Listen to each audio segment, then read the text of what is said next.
Hello, ആരാ? അദ്ദേഹം ഇവിടെ ഇല്ല. സത്യമായിട്ട് ഇവിടെ ഇല്ല.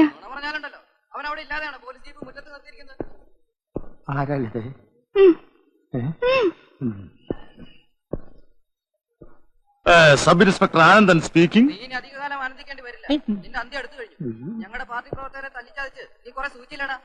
നീ എന്ത് വിചാരിച്ചു ഞങ്ങൾ ഇനി അധികാരത്തിൽ വരില്ലെന്നോ? അല്ല സുഹൃത്തെ, ഞാൻ ഒന്നും പറയണ്ട. കഴുത. നിങ്ങളാരാ? നിന്റെ കാലൻ. ആരാ? കാലൻ. എന്റെ കാലൻ. ഇന്നലെ വിളിച്ച് ഇതുപോലെ തെറി പറഞ്ഞ് വേറൊരു ശബ്ദ. അതെ, അത് വേറെ കാലനായിരിക്കും. എന്റെ സ്റ്റേഷൻ അതിർത്തിയുടെ പല കോണുകളിൽ നിന്നും പലരും വിളിച്ച് പുളിച്ച തെറി പറയുന്നുണ്ട്. എല്ലാം ആനന്ദേട്ടം വരുത്തി വെച്ചല്ലേ? എടി, സർക്കാർ മാറി വരുമെന്ന് ആരെങ്കിലും വിചാരിച്ചോ? RDP-ക്കാര് പറഞ്ഞു, INSP-ക്കാരെ ഞാൻ തല്ലി. ഏതായാലും എന്റെ കാര്യം പോക്ക. നമ്മുടെ മക്കളെ അവര് കിഡ്നാപ്പ് ചെയ്യുമെന്നാ എന്റെ പേടി. കിഡ്നാപ്പിംഗ് ആണല്ലോ പുതിയ ഫാഷൻ. ഒരു കാര്യം ചെയ്യ്, നാളെ മുതൽ പിള്ളേരെ സ്കൂളിൽ അയക്കണ്ട. ഞാൻ പോട്ടെ. ഞാൻ ജീവിച്ചിരിപ്പുണ്ടെങ്കിൽ വൈകുന്നേരം കാണാം.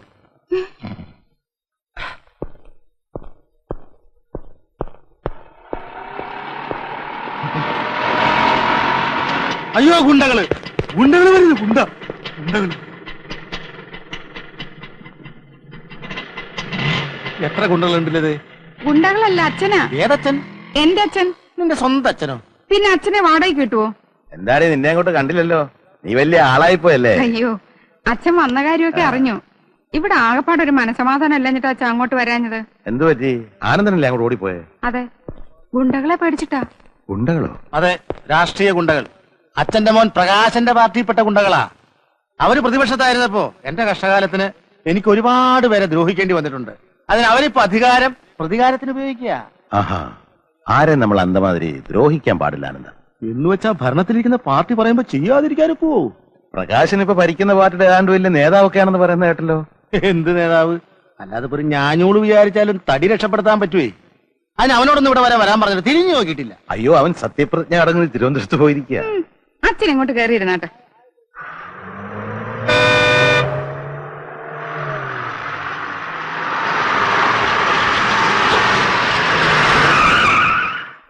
ഒന്ന് മാറി അലമ്പുണ്ടാക്കല്ലേ തിരക്കുണ്ടാക്കല്ലേ. ഇറങ്ങിക്കോ.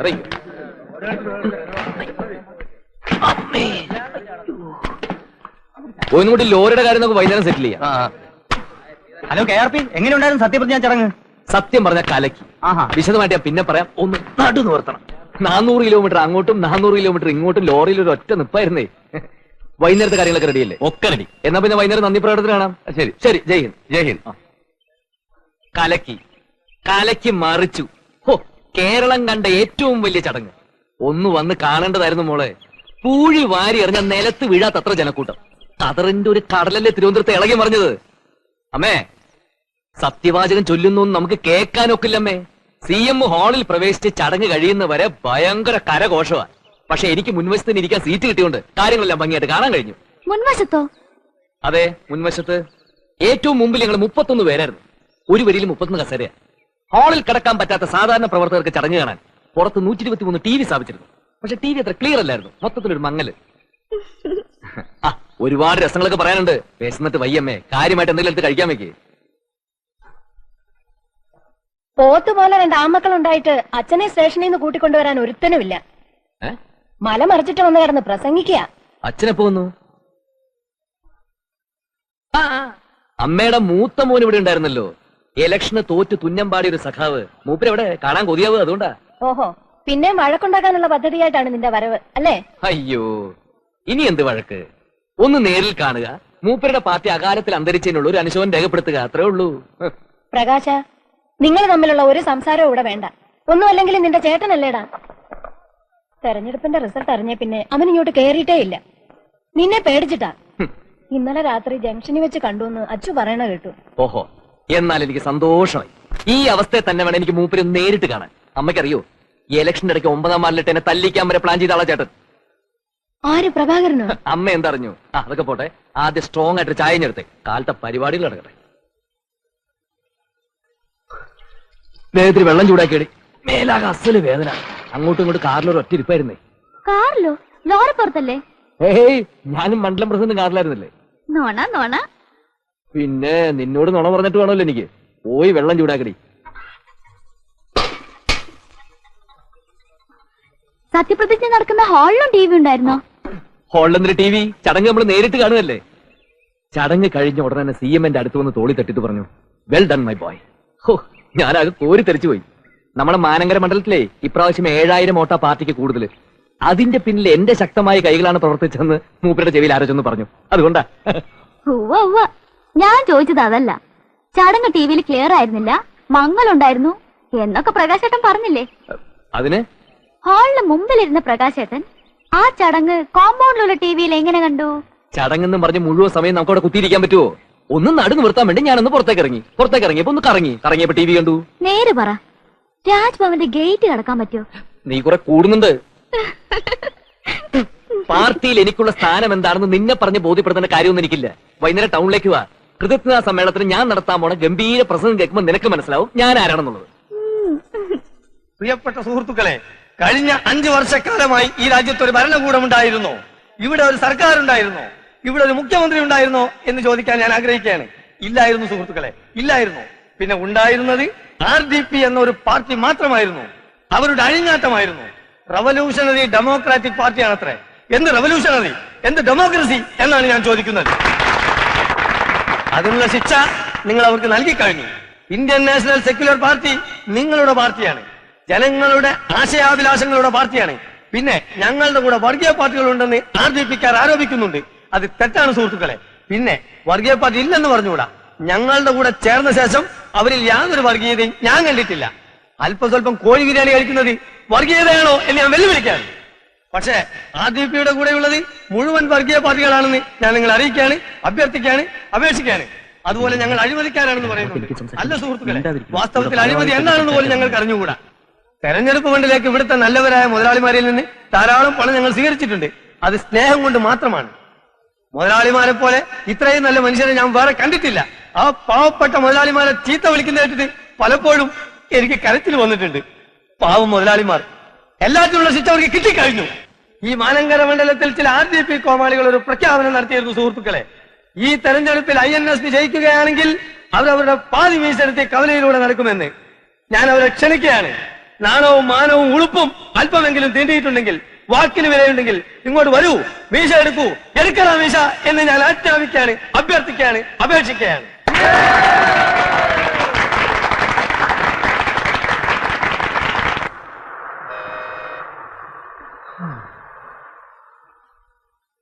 ആ തേണ്ടി RDPയുടെ തൊലി ഇരിക്കുകയാണ് ഉത്തമ. സഹിക്കല്ലാതെ എന്ത് ചെയ്യാ? അവര് ജയിച്ച പാതി മീശ എടുക്കാന്ന് പറഞ്ഞത് കോട്ടപ്പള്ളിയല്ലേ? അതെ, ഇങ്ങനെ ഒരു വിധി എഴുത്തുണ്ടാവുമെന്ന് സ്വപ്നത്തിൽ പോലും വിചാരിച്ചല്ലോ. എന്താ ഉത്തമ ജനങ്ങൾ നമ്മളോട് ഇങ്ങനെ പെരുമാറിയത്? അതേ, ഒരു പാർട്ടിയിലും പെടാത്ത നിഷ്പക്ഷമതികളായ കുറെ ജനങ്ങളുണ്ടല്ലോ, ആ തെണ്ടികളായി ഇത്തവണ നമ്മളെ പറ്റിച്ചത്. നമ്മുടെ ഗവൺമെന്റ് എന്തൊക്കെ ജനങ്ങൾക്ക് കൊടുത്തു. കൂടുതലും വാഗ്ദാനങ്ങളാ കൊടുത്തത്. ഉത്തമ, നമ്മുടെ പാർട്ടിയെ നമ്മൾ തന്നെ വിമർശിക്കരുത്. അതും ഇന്നത്തെ ചുറ്റുപാട്. ഞാൻ ആലോചിച്ചപ്പോ ഒരു കാര്യം തോന്നിപ്പോവാണ്. എന്തേ? ജനങ്ങൾ സമ്പൂർണ്ണ സാക്ഷരത നേടിയതാണ് നമുക്കടിയായത്. എങ്ങനെ? സാക്ഷരത നേടിയപ്പോ ജനങ്ങൾക്ക് വിവരം വന്നല്ലോ. അതുകൊണ്ടാണോ ഇത്തവണ അവർ നമുക്ക് വോട്ട് ചെയ്യാത്തത് എന്നാണ് എന്റെ സംശയം. അത് ശരിയാ, ജനങ്ങൾക്ക് നല്ല ബുദ്ധി വന്നാ പിന്നെ അവരെല്ലാ പാർട്ടിക്കാരെയും കല്ലെറിഞ്ഞ് കൊല്ലാനിടയുണ്ട്. മറ്റു സംസ്ഥാനങ്ങളിലൊക്കെ എന്ത് സുഖ. സിനിമാ നടനോ നടിയോ ആരെ വേണമെങ്കിലും അവർ ജയിപ്പിക്കും. കാരണം അവിടെ സാക്ഷരതയില്ല, വീരാരാധന മാത്രമല്ലേ ഉള്ളൂ. അതൊക്കെ പോട്ടെ, ചില്ലറ വല്ലതുണ്ടോ പരിപ്പുടക്കും ചായക്കും? എല്ലാം തീർന്നില്ലേ? തെരഞ്ഞെടുപ്പ് കഴിഞ്ഞ പിന്നെ വീട്ടിൽ കയറിയിട്ടില്ലല്ലോ, പിന്നെ ഇവിടുന്ന കാശ്.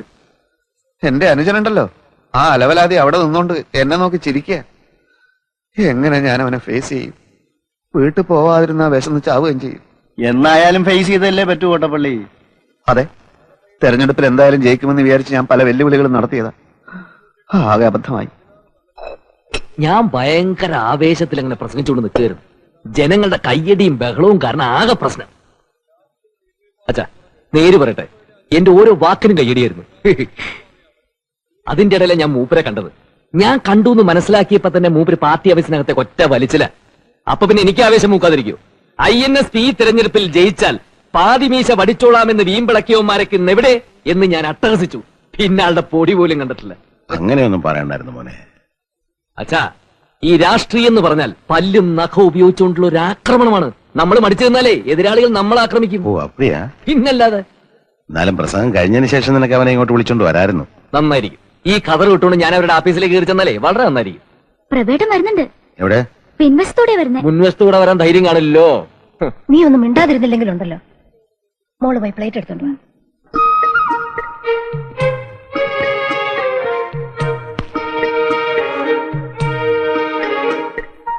എവിടെയായിരുന്നടാ പ്രഭേ നീ? ഞാൻ വന്നിട്ട് ദിവസം എത്രയായി? കയറി വാ, വന്ന് ഊണ് കഴിക്ക.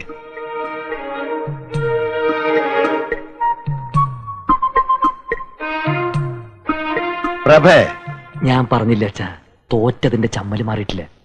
പ്രകാശ, നിന്നോടാ പറഞ്ഞത്.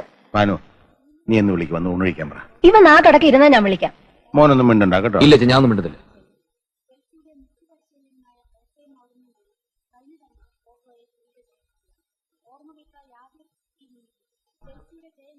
എടാ, 4 മാസം കഴിഞ്ഞ് കാണുകല്ലേ നീ നിന്റെ അച്ഛനെ. ഒരു വാക്കുപോലും മിണ്ടാൻ വയ്യായിരുന്നല്ലേ? എണീറ്റ് വാ, അച്ഛൻ വിളിക്കുന്നു. മറ്റവൻ അവിടെ നിന്ന് എഴുന്നേറ്റ് പോയതിനു ശേഷം ഞാൻ വരാം. മറ്റവനോ? പ്രകാശൻ നിന്റെ അനുജനാ. അനുജൻ അവൻ എന്റെ പ്രതിയോഗിയാണമ്മേ. പ്രവേ, നിന്നോടാ പറഞ്ഞത്. വയസ്സുകാലത്ത് അച്ഛനെ നിങ്ങൾ വിഷമിപ്പിക്കരുത്. ഞാൻ വരാം. പക്ഷെ അവൻ എന്നോട് ഒരു അക്ഷരം മിണ്ടാൻ പാടില്ല. തെരഞ്ഞെടുപ്പിനെ പറ്റിയോ എന്റെ മീശയുടെ കാര്യമോ അങ്ങനെ വല്ലതും പറഞ്ഞാൽ എനിക്ക് സമനില തെറ്റും. നിന്നോട് മിണ്ടാൻ പാടില്ല എന്ന് ഞാൻ പറഞ്ഞിട്ടുണ്ട്. എണീറ്റ് വാ.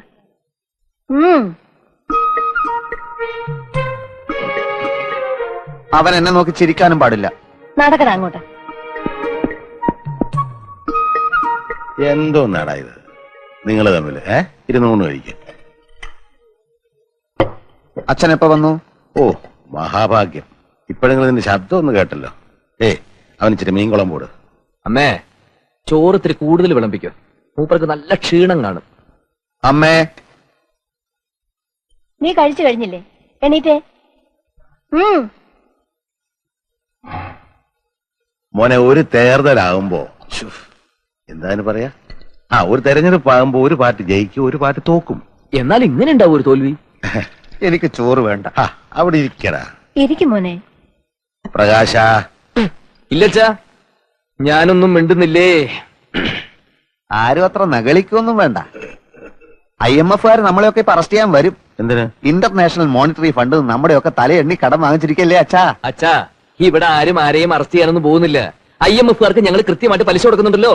അതിന് ടൺ കണക്കിന് സ്വർണം വിദേശത്ത് കൊണ്ടുപോയി പണയം വെച്ചില്ലേ? അതില് ഭരണഘടനാ വിരുദ്ധമായിട്ട് ഒന്നുമില്ലല്ലോ. ഇത്ര സ്വർണം വിദേശത്ത് നിക്ഷേപിക്കാമെന്ന് വ്യവസ്ഥയുണ്ട്. വ്യവസ്ഥ ഇങ്ങനെ പോയാൽ നാളെ നമ്മുടെ പാവപ്പെട്ട സഹോദരിമാർക്ക് കല്യാണം കഴിക്കാനും കഴുത്തിലണിയാനും ആഭരണങ്ങൾക്ക് വിദേശത്ത് പോകേണ്ടി വരുമല്ലോ. അച്ഛാ, അങ്ങനെ നിർബന്ധമുള്ളവർ പോയി മേടിക്കട്ടെ.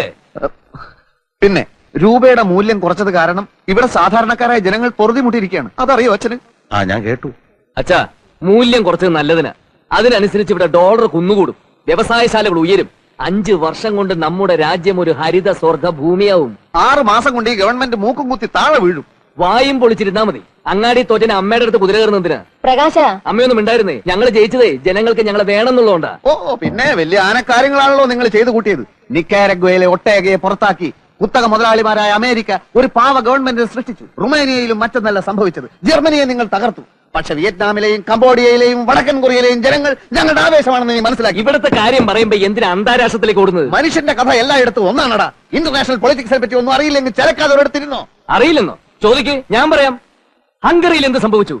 മൂരാച്ചി എന്ന് മുദ്ര കുത്തപ്പെട്ട് 40 കൊല്ലം കുറ്റവാളിയായി ശവപ്പെട്ടി കിടന്ന നേതാവിനെ സത്യം മനസ്സിലാക്കിയ ജനങ്ങൾ പുറത്തെടുത്തുകൊണ്ട് ആദരിച്ചില്ലേ മനുഷ്യ? ഇനിയും ചോദിക്ക്, പറയാം. പോളണ്ടിൽ എന്ത് സംഭവിച്ചു? പോളണ്ടിനെ പറ്റി നീ ഒരക്ഷരം മിണ്ടരുത്, എനിക്കത് ഇഷ്ടമല്ല. സോളിഡാരിറ്റിയും ലാവലേസും കൂടി കുതിച്ചു കയറി അടിയറവ് പറയിപ്പിച്ചില്ലേ? പോളണ്ടിനെ പറ്റി ഇനി നീ മിണ്ടിപ്പോയി ഞാൻ സഹിക്കില്ല. പോളണ്ട് എന്താ ഇയാളുടെ തറവാട് സ്വത്തോ? പോളണ്ട് എന്ന് ഉച്ചരിച്ചാലുണ്ടല്ലോ. ഉച്ചരിച്ചെന്തി? ഉച്ചരിച്ച് നോക്കാം. പ്രകാശ, നീ പോ. അച്ഛാ, നീ പോ. നീ അവിടെ ഇരിക്ക്. ഊണ് കഴിക്ക. വേണ്ട, ശരിയാവില്ല. ഇപ്പൊ കണ്ടില്ലേ?